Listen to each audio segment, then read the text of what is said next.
ఇది పైకి కనిపించి కొన్ని పుస్తకాల ఆవిష్కరణలు, కొంతమందికి అవార్డులు ఇవ్వడము అని ఒక సామాన్యంగా అనిపించే అంశంగా ఉన్నా, కానీ ఎవరి పేరు మీద అవార్డులు ఇస్తున్నారు, ఎవరు వాళ్ళు, వాళ్ళ పేర్లతో ఎందుకు ఇవ్వాల్సి వస్తున్నది? ఆ పైడి తెరేజ్ బాబు ఎవరు, ఆ కలేకూరి ప్రసాద్ ఎవరు? వీళ్ళు ఇప్పుడు సరే, వాళ్ళిద్దరూ సాహిత్య రంగంలో బాగా దగ్గరి వాళ్ళు కొన్ని కదలికల్ని సాహిత్య రంగంలో, సమాజంలో నమోదు చేసిన వాళ్ళు.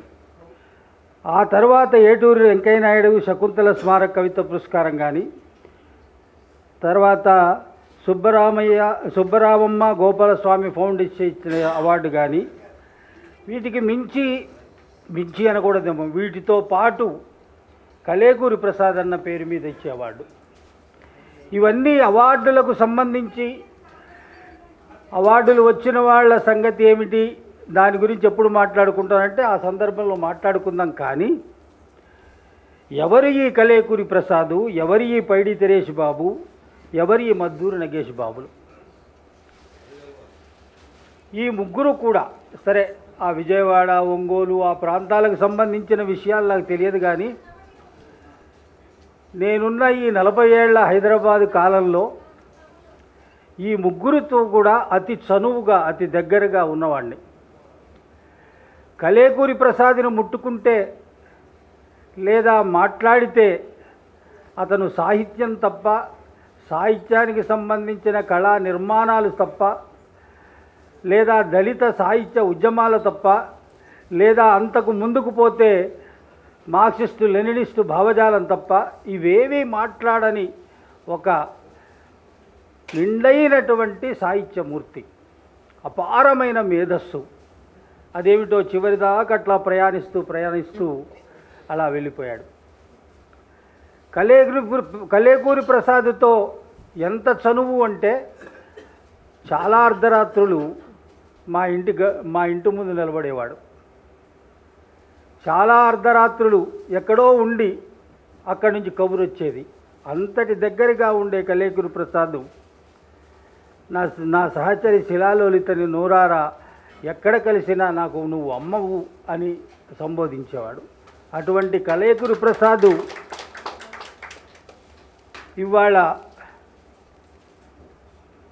అప్పుడప్పుడు తీసుకొని ఆ ఫేస్బుక్లో ఆ రీల్స్ లాగా వచ్చేటువంటి వాటిని చూసుకుంటున్నప్పుడు దాంట్లోంచి కలేకూరి ప్రసాద్ ఒక వీధిలో వేసినటువంటి ఒక స్టేజి, ఆ స్టేజ్ మీద బక్కపల్చటి ఆ శరీరం, నేను మళ్ళీ జెండాగా ప్రభవిస్తాను అని మాట్లాడేటువంటి ఆ కవిత చూసినప్పుడు, మనం చాలామంది ప్యాబ్లో నెరూడా గురించో, ఇంకెవరి గురించో, లేదా ఇంకా ముందుకు పోయి ఒక శివసాగర్ గురించో, లేకపోతే ఇంకా ప్రపంచ సాహిత్యంలోని అనేక మంది గురించి మాట్లాడుకుంటాం.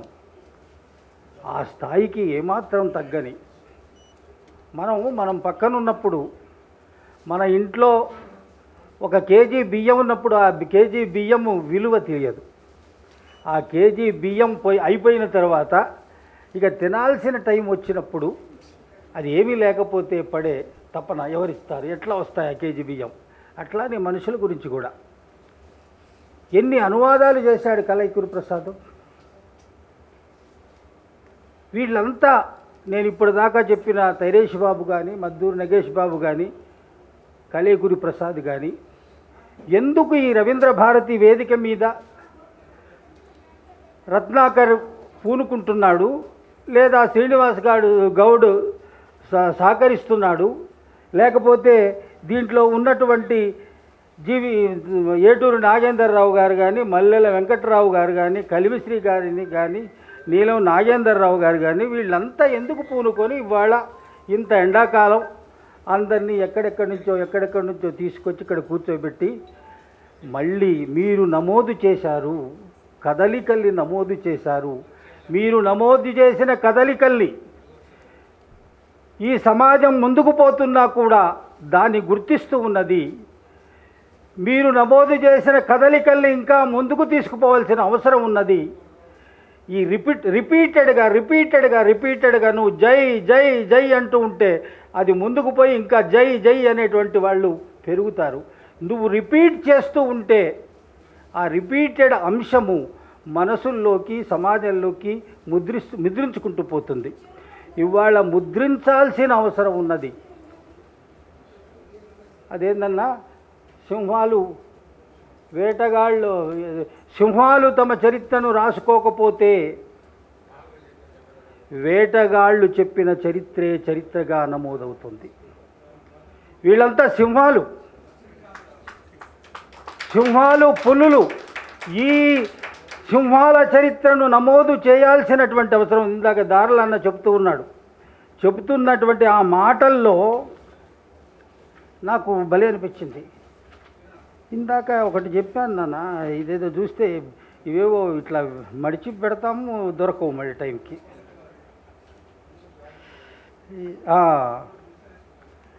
చరిత్ర పుటల్లోకి సుందర భవిష్యత్తునై పరివ్యాప్తిస్తాను, ఒక పెనుమంటల పెనుగులాటనై మళ్ళీ మళ్ళీ ఈ దేశంలోనే ప్రభవిస్తాను. ఇవి కలేకూరి ప్రసాద్ మాటలు.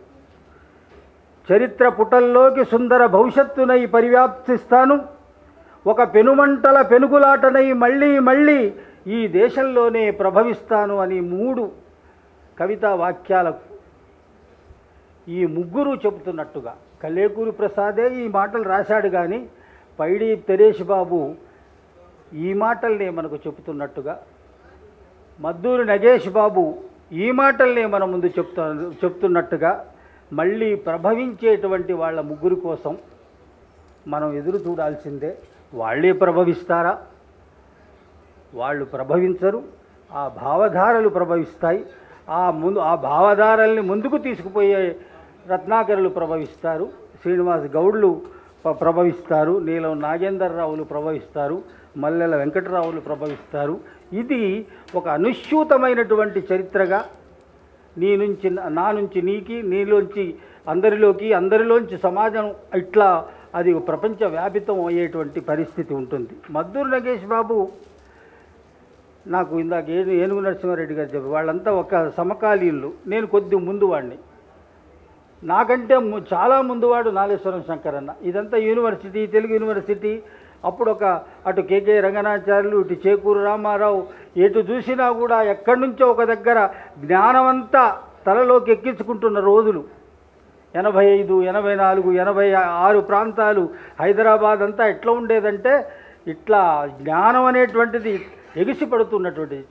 చిక్కడపల్లి సిటీ సెంట్రల్ లైబ్రరీకి పోతే సమాంతరాన్ని రంగనాచార్యులు గారు, తెలుగు యూనివర్సిటీ ముందు ఉస్మానియా యూనివర్సిటీ, తర్వాత తెలుగు యూనివర్సిటీ కొట్టే చేరా గారు, మన జ్వాలాముఖి, వరవర్రావు, కేశవారెడ్డి, నిఖిలేశ్వరు, ఎట్లా జ్ఞాన భాండాగారంగా హైదరాబాదు ఉంటున్న కాలంలో ఒక కొత్త వాయిస్ని, కొత్త చైతన్యాన్ని, ఒక కొత్త దృక్పథాన్ని ముందుకు తీసుకొచ్చి అట్లా వాళ్లకు జెండాల్లాగా ఎగిరిన వాళ్ళు కలేకూరి ప్రసాద్, పైడి తిరేష్ బాబు, తర్వాత మన మద్దూరి కంఠం మామూలు కంఠం కాదు. అది గొంతు ఇప్పుక ఇట్లా చేస్తుంటే ఆ పదాలు కూడా చూడండి, కవితా వాక్యాలు చూడండి. ఇట్లా మనం ఇంకెక్కరో హింసరచన, ధ్వంసరచన, విషవాయు, మరి అదే చాలా రిథమిక్గా, చాలా లిరికల్గా, చాలా ఇదిగా ఉంది అని సౌండ్ బాగుందంటాం.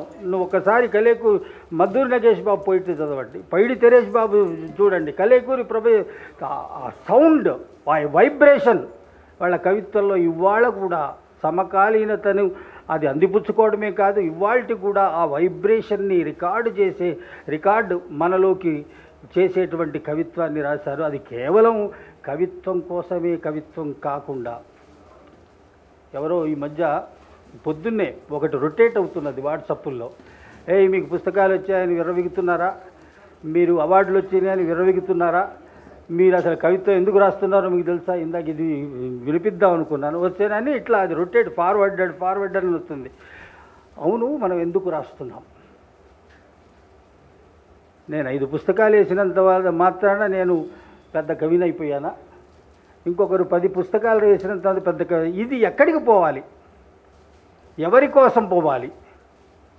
కాక్రోచ్ జనతా పార్టీ లాగా మొత్తం దీనికి సంబంధించినటువంటి వాళ్ళున్న పరిస్థితుల్ని ప్రశ్నించేటువంటి దశలోకి పోవాలా, లేకపోతే మనం రాసుకున్న పుస్తకాల్ని, నా పుస్తకాలు లైబ్రరీలు కొనలేదు, నా పుస్తకాల మీద మీరు రివ్యూ రాయలేదు, మీరు ఇంకా అవార్డు ఇవ్వలేదు, ఇచ్చేవాడెవడు, తీసుకునేవాడెవడు, వాడెవడు, వీడెవడనే లేదా ఒక 100 సంవత్సరాల పాటు యుగకర్త ఎవరు అని చర్చలు పెట్టి పెట్టి పెట్టి పెట్టి వాటి పక్కనే తిరిగి ఆయన కాదు ఈయన కాదు, ఆయన కాదు ఈయన కాదు అనేటువంటి చర్చల్లోనే మిగిలిపోయి నా తెలుగు సాహిత్య చరిత్రలోనే మనం కూడా అట్లానే ఉండిపోవాలి. ఇవాళ అల్టిమేట్గా మనిషి పక్కన మనిషిని నిలబెట్టలేని ఒక సమాజం, మనిషిని ఇందాక ఆకాశం గొంతు మీద కాలు పెట్టి తొక్కుతానన్నాడు, మనిషి గొంతు మీద కాలు పెట్టి తొక్కేటువంటి సమాజం.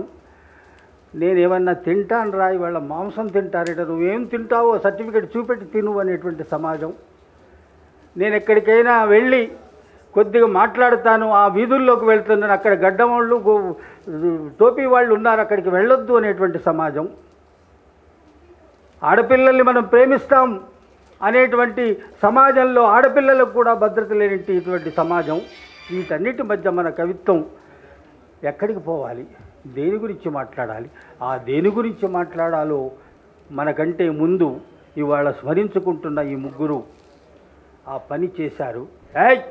ఆకాశాన్ని గొంతు మీద కాలు పెట్టి తొక్కేస్తా అని చెప్పగలిగినటువంటి కవులు, మాట్లాడగలిగినటువంటి కవులు,